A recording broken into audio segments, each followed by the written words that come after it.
Macam nak bagi satu amalan ni tuan-tuan boleh ambil. Ni amalan yang kami amalkan dan sangat mustajab kalau kita berdoa. Bacanya ialah pada Musallallahu Alaihi Wasallam Muhammad pada sujud yang terakhir dalam setiap sembahyang fardu ataupun sembahyang sunat. Bismillahirrahmanirrahim.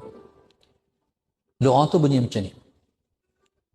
Di doa ni kami amal waktu mengaji. Jadi kita minta Allah bagi pada kita mendapat kejayaan di dunia dan di akhirat. Okey, doa ni macam ni. Bismillahirrahmanirrahim. Ya musabbibal asbab, ya fatihal abwab, ya sami'al aswat, ya qadiyal hajat, ya mujibad da'awat, ij'alna minan najihin. Ulang balik.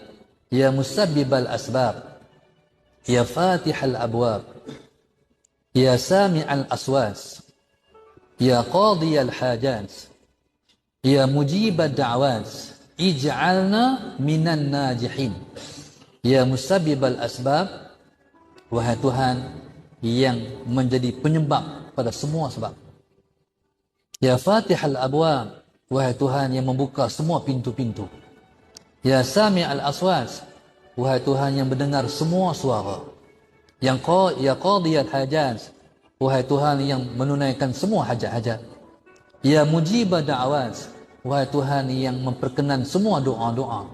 Ij'alna minan najihin. Sallallahu Muhammad, jadikan kami termasuk ikan orang-orang yang berjaya dunia dan akhirat. Okay. Kalau tuan-tuan ada lagi yang tuan-tuan nak minta, sambung lepas tu. Jadi kalau doa tu tak ada doa Arab, doa Melayu, doa dalam hati. Selesai doa, selesailah amalan yang saya ijazahkan ni. Kita baca dalam sujud yang terakhir pada setiap sembahyang fardu ataupun sembahyang sunat. Insya-Allah Allah kabul. Allah kabul. Jadi pada mulut guru saya ijazah kepada tuan-tuan untuk amalan tu insya-Allah. Amalkan insya-Allah.